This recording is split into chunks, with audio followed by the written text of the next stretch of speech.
on issues of censorship and taboo and what the difficulties of reporting and speaking freely about certain topics are. I mean, this has been an incredible year for journalism. It's been a year that's really made it clear how vital journalism is for public health, for public policy, for good governance, for us to get information that can literally save our lives. Journalists have taken incredible risks going into various front lines, where they're putting themselves at risk in the middle of a pandemic, but also covering protests, demonstrations in Hong Kong, and telling the story of Black Lives Matters. It's a time when journalists have really got onto the ground, understood their audiences, understood their communities, and speak directly to them. And accompanied with that has been a conversation about diversity in newsrooms, who gets to tell the news, how stories are framed, how decisions are made in any media organization. These are incredibly positive developments in a very, very difficult year. And I think it's really worth noting the progress that's been made in these. But it's also a year that's been characterized in many ways by taboo, by topics that are now considered too toxic to debate, phrases that are too toxic to use, subjects that are too toxic to engage with. And the people who are harmed the most are the ones who are affected most directly by these issues, and the ones without power in society, the weakest, the minorities, the frailest, those who simply don't have the appetite for public fights. And so I really want to use this session today to discuss this, because this harms journalism. It has a direct impact on press freedom. This week alone, the Dutch state broadcaster NOS said it had removed its logos from its outside broadcast vans because people bang on them, throw garbage at them, urinate on them. The staff inside, the reporters inside, are subjected to verbal abuse. And the editor, Marcel Legauf, said a quote that I thought was very, very telling. He said, "Journalism is under attack from people and groups who only want to see their own world reflected back at them, who are trying to deny every other perspective and are therefore attacking the freedom of the press. This is a defeat for journalism." And I think it absolutely is. This struck me as incredibly pertinent. And what I wanted to discuss today in particular is this issue of the topics that journalists cannot report on safely, sensibly, self-censorship, which is always a very difficult thing as a researcher to quantify and identify and map, because people very rarely admit to it. And when they do admit to it, they're not completely open. But it's also something that's worth talking about. And I want to discuss this in particular over the polarization, toxicity, and danger of the debate about trans and identity and sexuality. It is in the UK and the US, but also crucially in the rest of the world. We have with us today journalist fellows from around the world, and a former fellow, Meera Esperidiao from Brazil, who will weigh in on this, because I really want to highlight this. This is an issue that's a global issue. The decisions that are made by platforms, by big media organizations, affect people who are struggling with much more precious, different societal norms to live with these kind of multiple identities. So with that, I'm really pleased also to have with us today Jodie Ginsberg, who is now CEO of Internews Europe. Before that, she was managing editor of Index on Censorship, and has long been a voice of clarity over the importance of freedom of expression, of the importance of civility of public discourse, and the ability of people to say what they need to say and explore themes without being shouted down, because the shouting down is incredibly harmful. Jodie, welcome. Thank you so much for joining. Thank you.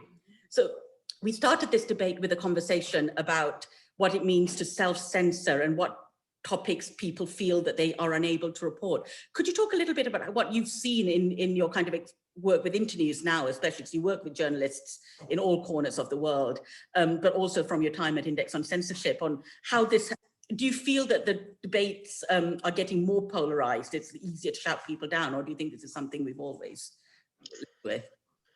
I think debates have always been polarized. I think the difference is, in a world where we can all express our opinion and broadcast it, it becomes much more obvious. So something that we might say as an offhand remark or an observation to a friend, when we say that on Twitter or Facebook, the ability for that to be multiplied 1,000-fold and reach the other end of the world before you've even blinked is huge. And that's where I think we get into often difficulty, because there isn't then space, as you might have in a private conversation, to have the back and forth and to correct yourself, or maybe enter into a discussion that helps you clarify your own ideas or those of other people it suddenly can escalate very, very quickly. And I think that's where the difference is. I don't think people are necessarily more polarized than they were before. I just think that we have now a technology that enables that to be much more obvious, much more quickly.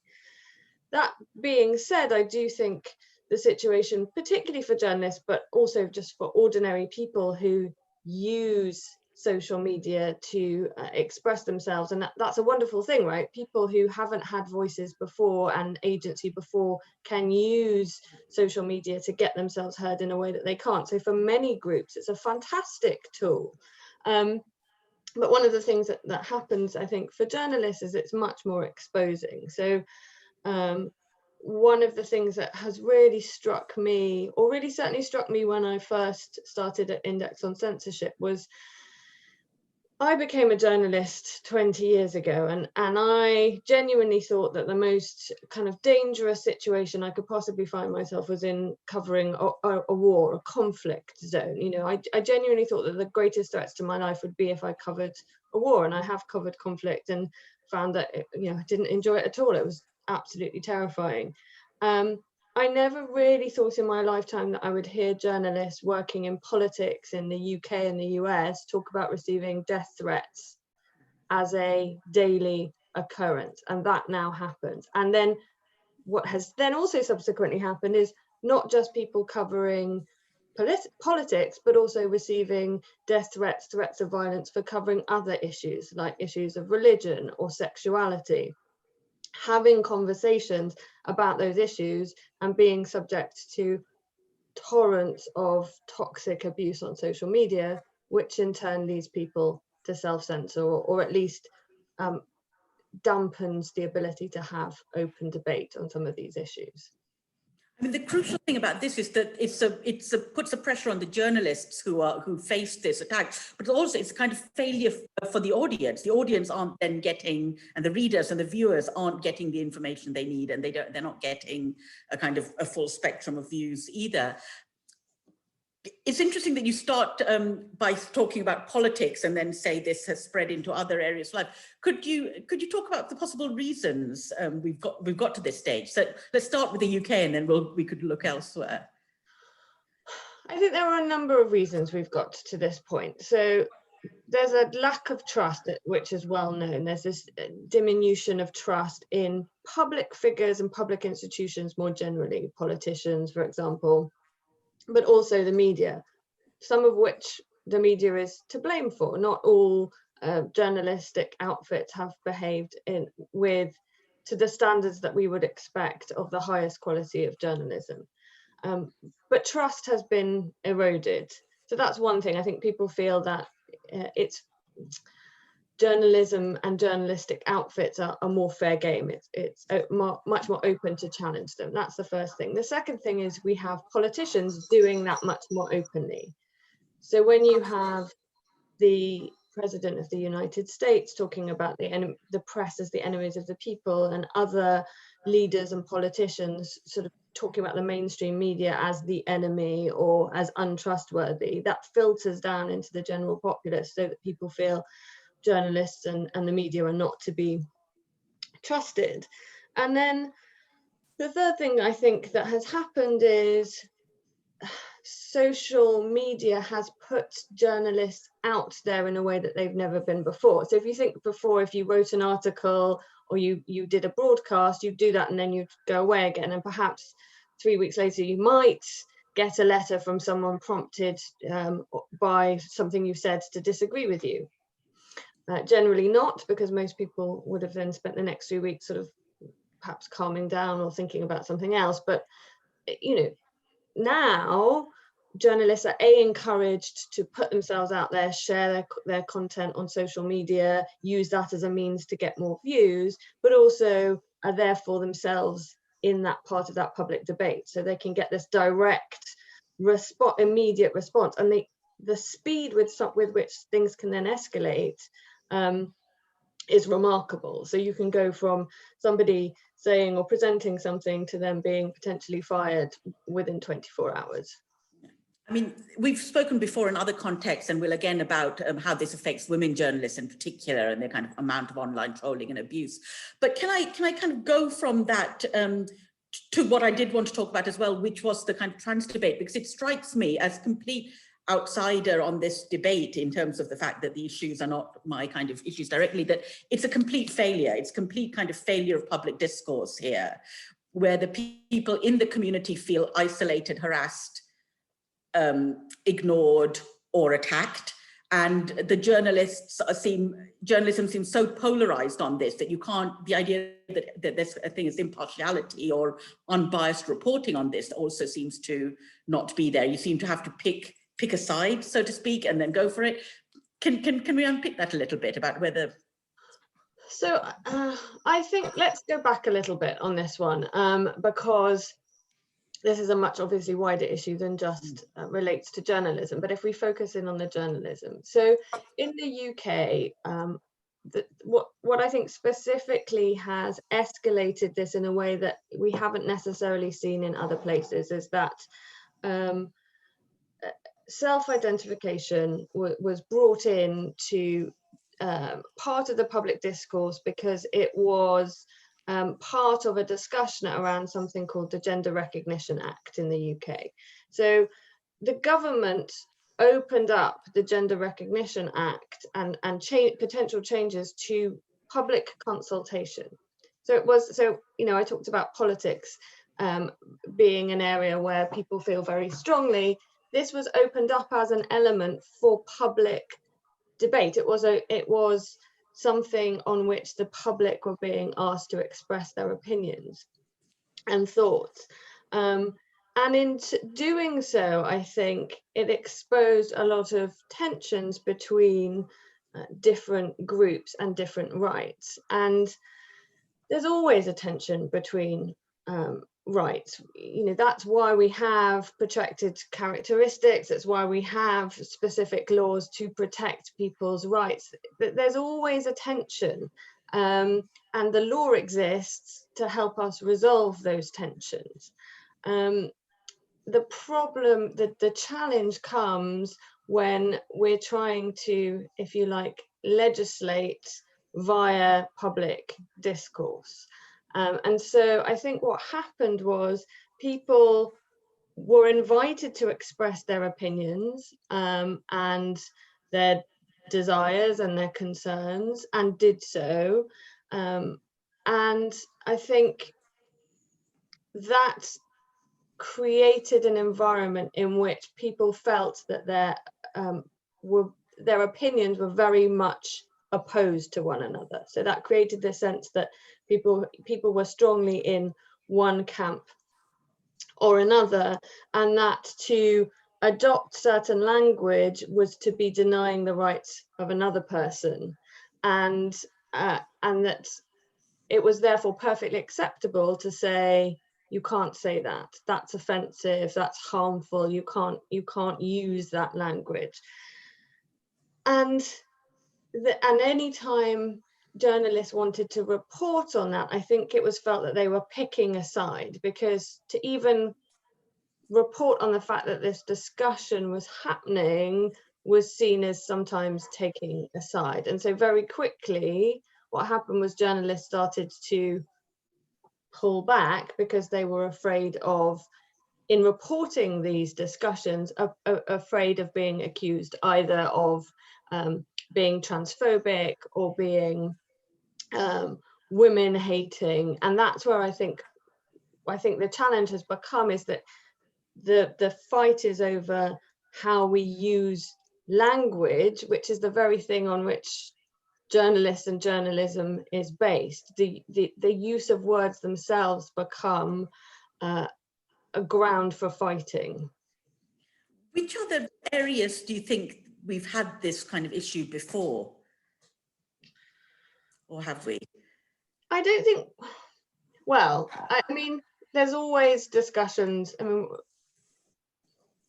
history is always a kind of a tussle over rights and responsibilities, and I think we've always had these tussles over language that we use around race, for example, language that we use around sex and gender historically as well. I think it is different because it is being played out in this very public forum that we haven't necessarily seen before. I mean, if you were editor-in-chief of, at once, the Daily Mail, the BBC, the Guardian, the FT, the Sun, in hindsight, what would you do? What would be the editorial guidelines you'd lay down for reporting this issue? I think, and this comes to the question of civility. I think it is possible to be respectful and conscious of the way in which language can affect different groups of people without necessarily moving wholesale to adopt language that one particular group wants you to use. I think it is incumbent upon all editors to consider for themselves how they use language in their own reporting, but also what directives they give to their staff in how they report it. I think to me the worrying thing is that isn't so much necessarily the tone from the top, it's that when it gets to the point where people say, I can't report on this subject because I'm frightened that if I report on this subject, I'm going to be accused of being X, and I'm going to be accused of being transphobic, I'm going to be accused of being and therefore I can't touch that topic. That's when it becomes dangerous, and I don't mean just in the context of this particular issue. If people are frightened to report on something because they will be accused of because the backlash is going to be so enormous and potentially result in death threats or threats of violence, then that's, to me, as somebody who believes that journalism is absolutely crucial for being able to understand the world and see what's happening in the world, that's when it becomes really concerning. Thank you. I'm going to go to Maria, if you're there, Maria, if you can switch your camera on. Hi, thanks very much for joining Brazil. Hi, everyone. Hi, because Brazil is the other country with you and all the other Brazilian fellows we've had, that a country that started with relatively civil discourse and a good public space and a good media space has now descended in many ways to this kind of polarized, toxic debate. Do you recognize a lot of what Jodie's been saying? Let me just starting by saying that in August, one of biggest fact checker agency called Lupa has been attacked because the director of business of that agency, Gilberto Scottfield, was portrayed as an activist, as a leftist, and a proselytist for transgender people. So there has been a coordinated campaign of disinformation against Lupa, with a lot of homophobic bias on a lot of social networks. Because what happened is he is married with another man, and they had a photograph together in their wedding, and they manipulate this photo, this militia in the digital environment, and they were getting a lot of fake news, disinformation, and false information, saying that they started this fact check just to fight for the transgender population and the LGBT. Immediately, I myself, for instance, I have a photo of me and my partner Laura in my Instagram, and I thought, because I work for RISJ, it might be, it was like instantly intuitive, that it's better for me to remove this photograph. I have a call from a friend saying, have you seen what happened with Gilberto Scottfield, they are using this photograph saying that you are an activist. There is no problem to be an activist for the freedom of expression. But I found myself in a situation that I was vulnerable and that they can manipulate this photograph. So I think the self-censorship in Brazil is really an issue here regarding to gender and LGBT issues.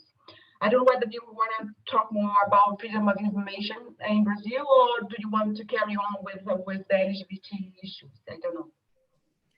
Carry on with the LGBT issues, because I think it's really interesting that you've been openly, you've had you're very open about your partner. It's interesting that you've felt now, after years and years, that this was something that's going to be used against you when presumably you were very comfortable. Do you feel that the media is offering support? The other media outlets will offer support to journalists who come under attack this way? We have very few organizations within the media. I'm not saying there are a lot of LGBT NGOs fighting against prejudice, but it's quite a taboo here. I mean, Brazil is a macho society, very patriarchal, and we tend not to talk about LGBT within the newsroom. So I was informed that 2 years ago, maybe 3 years ago, the union, the journalist union in São Paulo made a survey, only in São Paulo. And they discovered that the major newsrooms that are located in São Paulo found that almost 40% of the LGBT journalists said they were sexually discriminated because of their sexual orientation. It's a quite outstanding number because it's 40%. I mean, if you take it for granted that people will talk openly about that, but that means the only ones who actually replied this study was probably there are a lot of people actually never said anything. So the numbers may be undermined. So first of all, we don't talk about this inside the newsrooms. The other thing is the portrayal, although I can see some good examples coming on from news outlets like Folha de São Paulo and Global TV, saying that the portrayal of LGBT population is actually incites violence. We have very few, there's no really room to discuss of that. I mean, some kind of partial, some initiatives within the organizations, but we need to do a little bit more. I mean, just telling some numbers that I collected that this year, because of the outbreak, 89 transgender people were murdered in Brazil, according to the National Association of Transvestites and Transsexuals, ANTRA. So the figures show that the failure of the government to build a centered and a broad context to help these people that are vulnerable, they are facing COVID, and they have no incoming. Sometimes they have no jobs at all. And so lesbians, gays, bisexuals, transsexuals during the health crisis are suffering so much. They are very exposed to the pandemic because in this polarized environment, you sort of become like you pigeonhole yourself in a pig, in a side.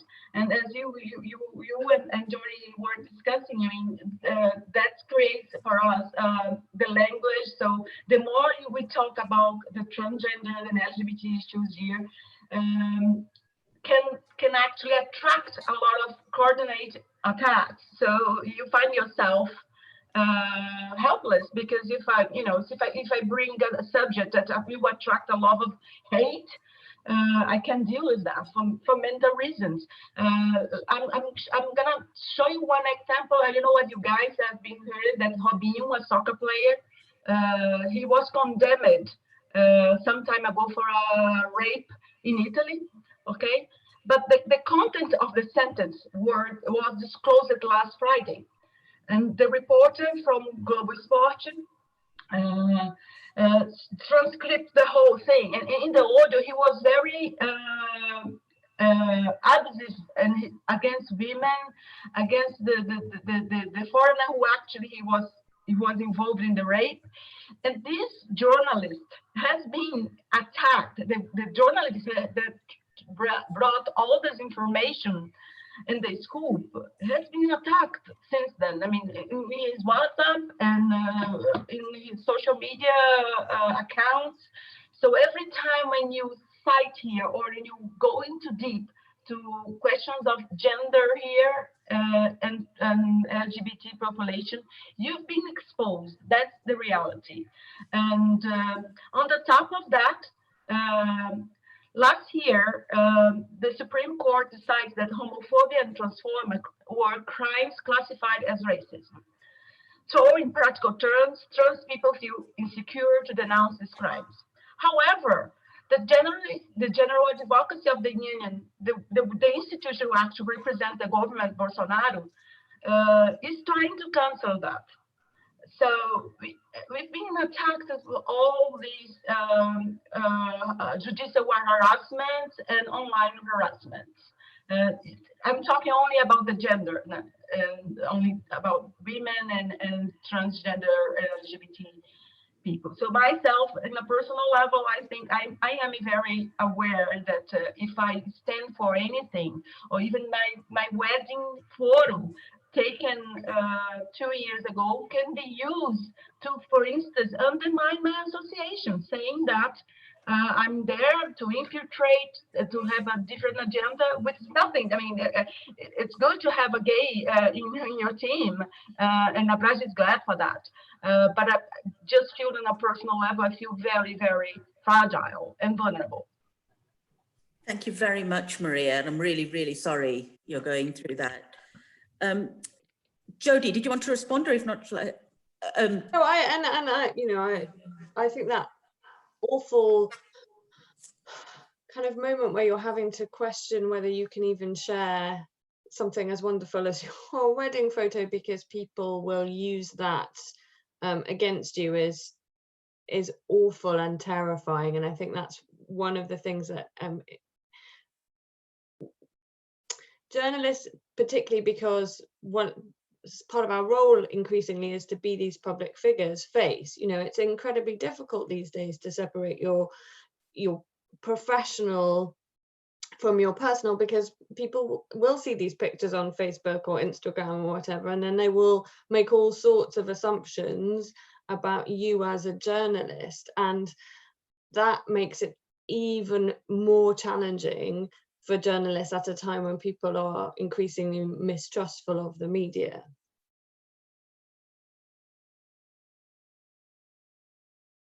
I think that raises a really important point about identity in journalism, because you're absolutely right that journalists are asked to be much more present on social media and to kind of tell their personal story, both in terms of how they present themselves on social media, but actually sometimes within the news story itself to show your workings, say why you got involved in a story and so on. And I think this does then come with risks to identity. I've also got people in the fellows in the room, so if any of you do have questions or points, just raise your hand and I'll point the camera to you. I think it's also worth saying, I think there's a kind of paradox, isn't there? Because you can be both vilified for speaking and vilified for not speaking. So there's also a thing that increasingly happens in this, like if you don't speak out, or say that you're on a particular side, then you are complicit with the other side. And so there's an assumption that by not saying something publicly, you're automatically agreeing with the other side. And that, for journalism, that's really dangerous, because our job is to report what we are seeing and experience and hearing. It's not necessarily to say, and we think this one is better or this one is right. And I think that conflation can be extremely dangerous for journalists, but also for journalism. Yeah, I think it's very, very striking after Trump's election victory last time. I remember some journalists tweeting, "Enough of the impartiality, it's time to pick a side," and being cheered on by colleagues. And I remember thinking, this is going to get everybody into so much trouble, basically, because there's no good outcome to this, to picking a side and picking it so transparently. Tejas is now in the room as well. Thank you. Hi, Tejas. If you're there, can you put Hello. Yeah. Hi. Hi. If you hi, switch your camera on. Hi. Thanks very much from Yeah, Jodie. So you look. That's a sky. That's your wall, isn't it? Not the sky. You look. yeah. You were a fellow last year, and you did an incredibly good report for us on caste in newsrooms, because we talked about discrimination, diversity. But could you talk a little bit? Could you address a little bit of what Jodie and Meera have been speaking about? Because India is again a country where journalists, and especially female journalists, are coming under utterly incredible attacks online, and being ripped apart of every aspect of their lives, including their personal lives, their sexuality, their identity, their family. Can you just tell us a little bit about what you're seeing there, and especially how it plays out with both the trans debate and kind of issues of sexuality? I think what has happened in India is that there is like one big section of media that has aligned itself with the government. They have picked that side, and they toe the government line, and therefore anybody else, all the other media houses, they by default become anti-government. And you see that playing out on TV news as well. If media houses talking against each other. So if there's a story, uh, there will be media houses who openly take government side, and people who are trying to report objectively, they get labeled as anti-government, and that affects the journalists as well. A lot of Indian journalists are present on social media, on Twitter especially, and whenever there is a report that is critical of the government, you see the ruling party's cadre attacking those journalists, and lot of times even other media houses cheer that on, the media houses that are pro-government, and that has created a huge problem for journalists to report objectively, because any kind of report that is not in favor of government, it's considered biased, and that leads to harassment, especially women journalists. We also are seeing attacks on journalists, physical attacks. There was a case 2 days ago when there was a girl who was raped and then murdered in a house where she was working. Uh, she was living with that family, and the police were refusing to file a case about it.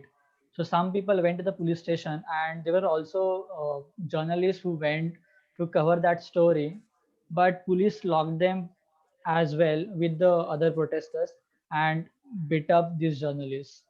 So those kind of things are also happening, where journalists are facing physical attacks. There is another case where one journalist wrote a tweet against one ruling party member. For that one tweet, he has been put in jail for 2 months now. Then you might have heard about the gang rape in Uttar Pradesh. That became a very big news in India. There were 4 journalists who were going to the spot to cover the news. They were arrested on the way, and I assume that it was because they were Muslims. So they are not even allowed to do their job, their basic job, like go to the spot and report on it. So these kind of things are happening. Journalists are under like pressure a lot. uh, we have discussed this before as well, that parties have their own IT cells, where the job of people is to track social media and then like comment on issues. But lot of times these IT cells are used to harass journalists as well. So if there is any journalist who is doing critical stories about the government, that journalist gets targeted. And and because you have a media that is towing the government lines, you always have another narrative, which will always be in the like in favor of the government. So you can use those media houses to criticize these journalists who are just doing their job. Thank you very much, Tedros. Sorry, Jodie. And I think that's really key. I think this is a really key issue. When you've got partisan media, that kind of legitimizes this what unacceptable behavior towards journalists or towards other people. And so what we should be having is, as one, journalists should be able to say arresting, jailing, threatening journalists is never acceptable. That is not acceptable. But what we've got, and you've heard it in India, and I think you have it in Brazil, and you certainly have it in the UK often, is that there's a sort people, one group of journalists might be threatened with violence, say on social media, and there's a silence from the other side, and I think that silence then legitimizes that behavior, and so that's exactly what you see, for example, we've just heard it from Telias in India, when if the media that is supportive of the government is not saying vocally it is unacceptable to arrest, jail, threaten the media, then it becomes legitimate in people's eyes to do that, because, well, obviously they must be the wrong kind of media, and that's when it becomes, I think, even more dangerous. And we see that in the UK even, is that people will be threatened with violence, with women journalists, or be threatened with rape. They might have their addresses published online, and unless those people who disagree with their position speak out publicly to say that that behavior is unacceptable, then it becomes legitimate to carry on doing that. And I think we do need to see that more, people just being very clear, I might disagree with you and your opinion, but it is never acceptable to threaten someone with death and violence, or to arrest them or jail them. Then we're going to only make the situation more dangerous. We were talking about taboo subjects, and it just occurred to me halfway through, I've got a South Korean journalist, Sang-mi, in the room, and I'm just going to turn the camera to her to talk a little bit about evangelical church reporting in South Korea, which is the area where journalists in South Korea, which again has a large, well-funded, relatively independent media, but journalists go into this, are really reluctant to go into this area of reporting, and the journalists I know who have reported on the evangelical churches have ended up trolled, attacked, physical threats to their houses from communities. So Sang-mi, would you talk a little bit to that? Oh. Thank you. I'm going to point the camera that way, so old school. Thank you. So I'm Sang-mi from South Korea, and I work as a multimedia journalist at a public broadcaster.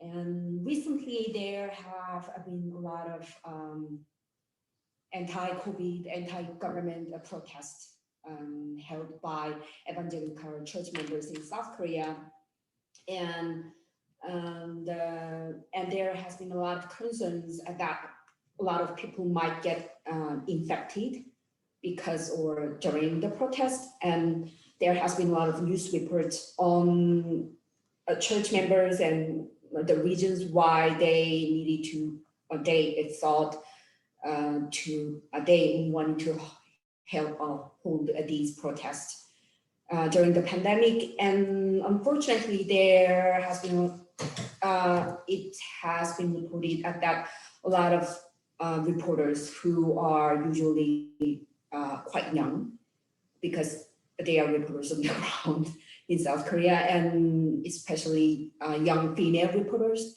got attacked physically and verbally, and they were trolled by evangelical church members or conservative party members online. And I think it's just, from my understanding, violence against journalists who cover these protests, and also who cover sexuality or marginalized communities. Violence against these journalists got worsened during the pandemic. Why do you think that might be? This is my theory. So there's a lot of debate on this issue, but there is this is my theory that these kind of violent activities or attacks on journalists might get worsened because people think it might be okay to say things horrible or attacking over certain communities, because this it's the time of the crisis. So, for example, like war times, during the wartime, there has been a tendency to like violence against minority communities or women or marginalized sexual communities got worsened in the history. That is a part of my theory, but also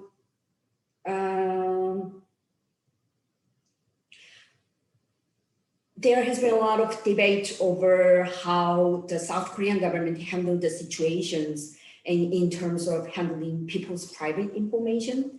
And there has been a lot more massive contact tracing, and people really want to know where or how they might get infected during the pandemic. And these kind of private information needs to be uploaded on local government websites in South Korea. And when people want to know these kind of private information, it is likely that they can track where or when journalists cover these stories. Okay. And private information of journalists can be also easily revealed. Thank you very much. Thank you, Sang-mi. I mean, I think there's something interesting that I'll go to Rebecca in a minute, but everyone has in different ways mentioned women and women coming under attack. And when we talk about self-censorship and online community, you know, online attacks that focus on women. And I've read research on kind of online attacks in amongst the wider population. And what you find is often actually men are more likely overall to get more online negative comments, but it has a far bigger effect on women's behavior. And that's partly because men are often posting on politics or on forums that are kind of, it's a part of the game to focus, you know, to post, and you kind of make these comments and you see these comments, whereas a lot of women are posting far more kind of personal information or information that's more about narratives about their community. And they're also attacked not for the arguments they're making, but for their identity. They're attacked for their gender, for their, you know, for their appearance, for who they are. Whereas men, when they are attacked far more for the point they're making on paper. So this, you know, it has this effective self-censorship amongst women of not just not going into the dangerous areas of debate for fear of being attacked, but actually just not going into the public space online at all for being attacked for just existing.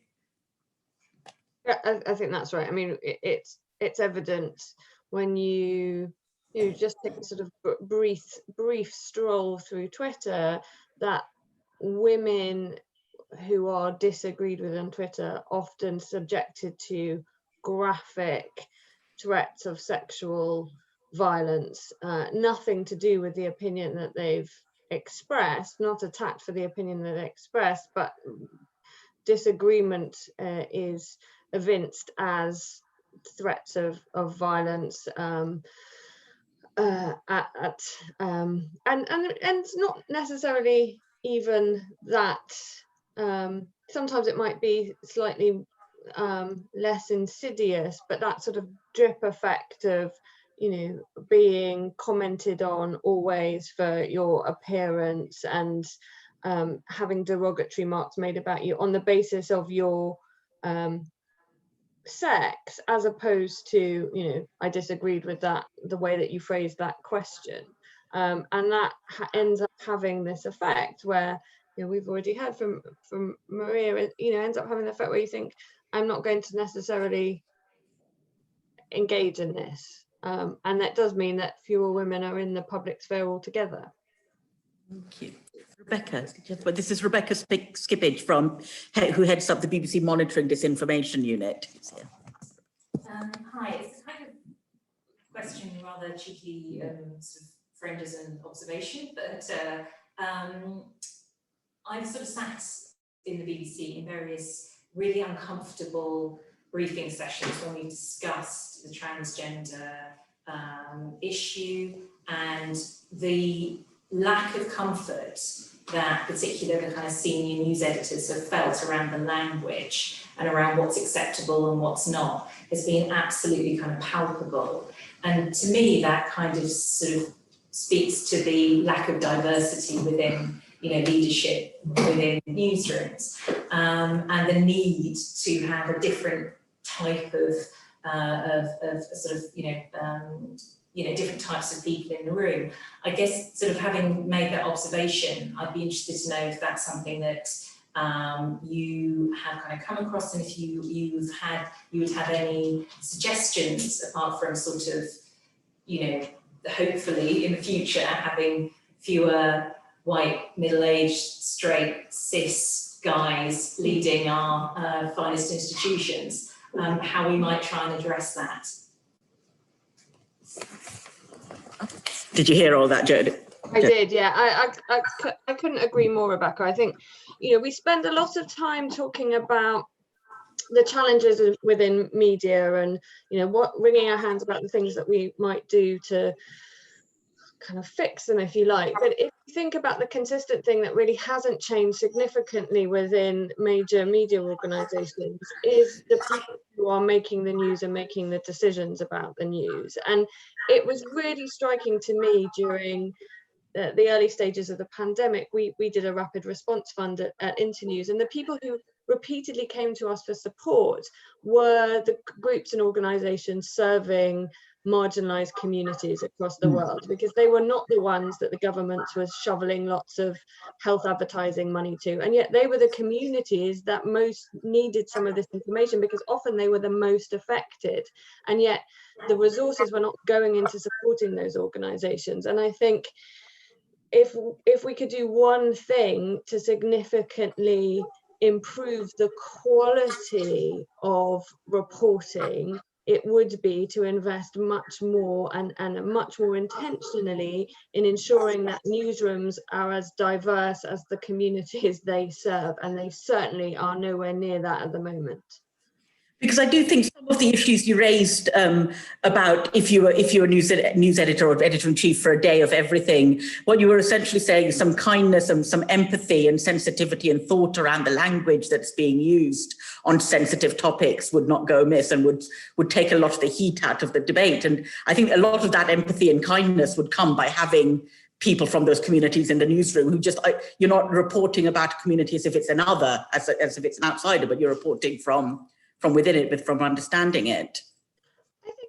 I think yes and no. I think partly it's about empathy and kindness, but I don't know that journalists necessarily set out in the world to be kind. No. I think we're driven by a sense of wanting to report honestly and fairly, and so to me it's not necessarily about empathy and kindness. It's about really questioning ourselves. Is this actually the picture of the world? Is that the picture of the world, or do we only have one kind of spokesperson for that, and we're using them as representative of a whole community? And I think, we saw it with Brexit, we saw it with lots of things. Unless you have a diverse group of people with diverse experiences inputting into sort of saying, well, this is happening, you're not going to necessarily then be reporting on the full range of issues that a country faces. And so for me, it's less about sort of kindness and empathy, but actually challenging yourself to say, is this the story? Right. Thank you. So, Katrina. Yeah. This is. Hello. I was just assisting to a conference. It was Alexander workshop. Yeah. She was from here. She was quoting some of the researches she did before, and she was pointing to something that's the talent pool. That's maybe should we think a little bit about more about why do newsrooms reproduce this kind of mindset?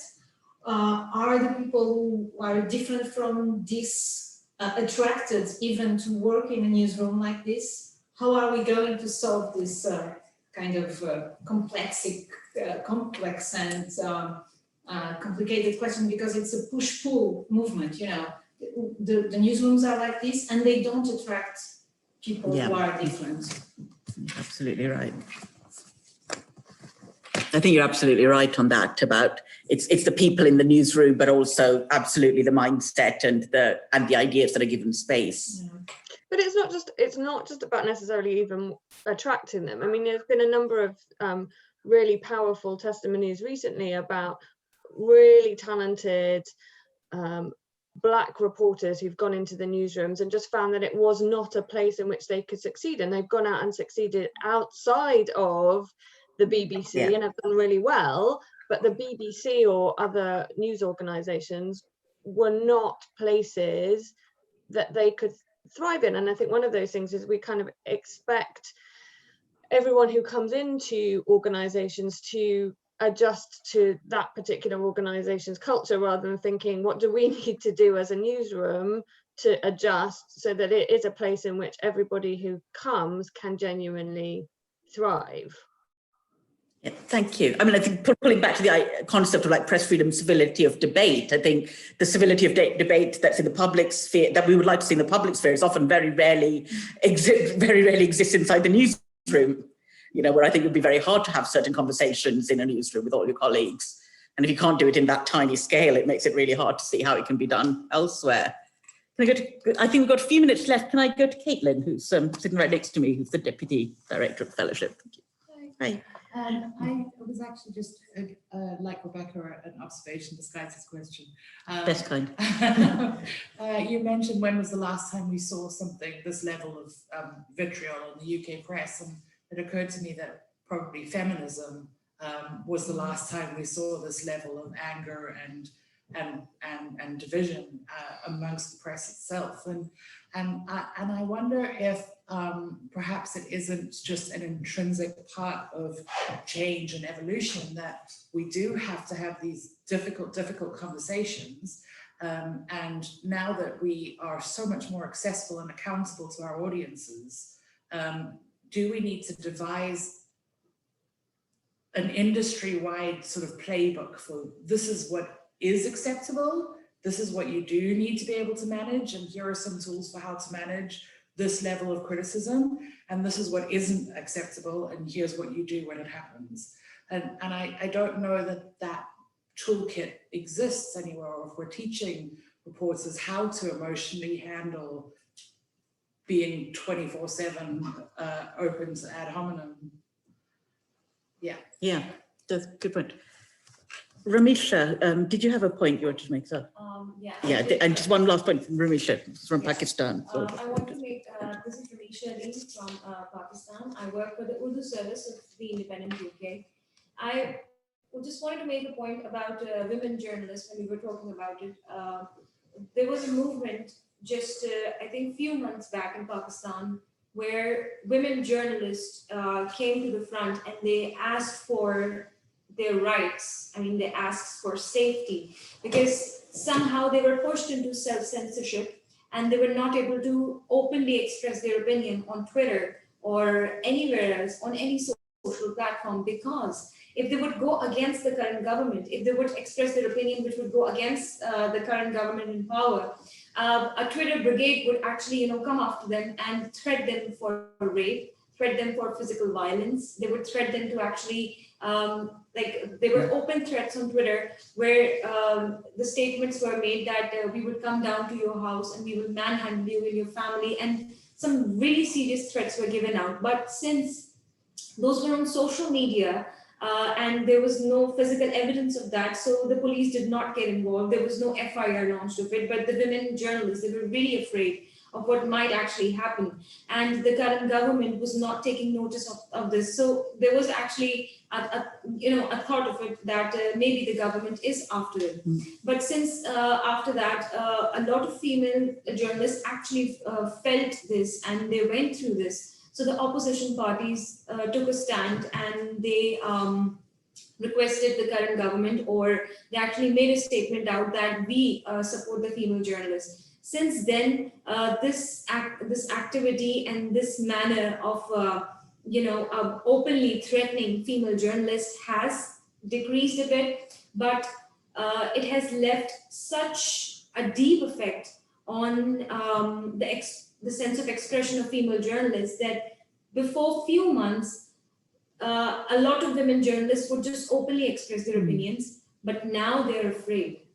So some of them are doing this, but many of them are still. The trauma still. Exactly. Thank you. Thank you. Jodie, do you want to?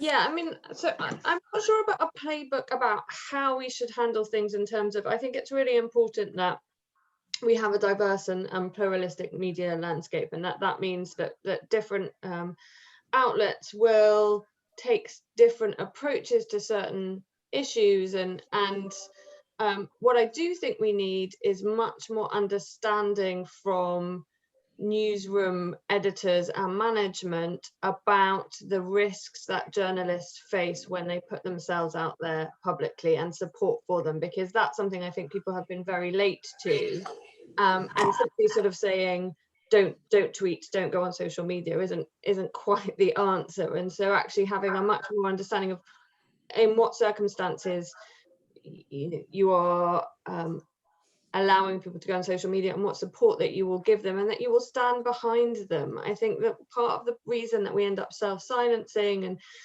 self-censoring and so on is because sometimes people feel that they go out there, they do the thing that they were asked to do, and share their stories and share something of themselves, and then if they make a mistake, or even if they're just themselves and other people don't like it, they don't have someone standing behind them saying we stand in solidarity with you. I think that's absolutely right. I wrote a report on press freedom in Central and East Europe at the start of the year, so before the pandemic, where I surveyed journalists about what would help. I mean, journalists in these countries are under tremendous attack from governments, from kind of extremist groups, and they all said solidarity from other journalists in their own country was more helpful than anything else. It helped from international organization, government support, anything. It's a sense of solidarity with each other, which is free to give. You know, it doesn't actually cost newsrooms anything. Actually, it's one of the few things that that are free, but that will actually make a massive difference to journalists' well-being and ability to report. And I think also a sense of solidarity would have a sense of you can't, you know, if you attack one, you attack all. So it's not, you know, just take out that personal ad hominem attacks that occur. Jodie, thank you so much for this space and for this time and for framing the debate so beautifully. It's a really complex, messy issue, and I think the way you've phrased it and the points you've raised should really lay the groundwork to carry on having these conversations, really, because I've been having these conversations about self-censorship, as Meera and Tejasna, at the fellowship for years, because I've not had a single group of journalists in this room for whom it's not a major issue. It's the thing that they feel most affected by, the most guilty about, the thing that they feel the most sense of moral injury, to use a psychologist term, you know, where they're acting against their intrinsic principles and their own moral code. And part of it is because there aren't many spaces to discuss it openly, and because when people do try to discuss it, they get shouted down. So I'm really glad. Thank you all for all your courage in standing up and speaking, and let's keep talking. Thank you. Thank you too for offering space, because I think it is important that we're able to have discussion, because that's how we understand one another and evolve, right? So thank you, Meera, for offering the space for this. Thank you. Thank you, Maria, and thank you, Tejasna. Thank you. Thank you. Thank you. Take care. Stay safe.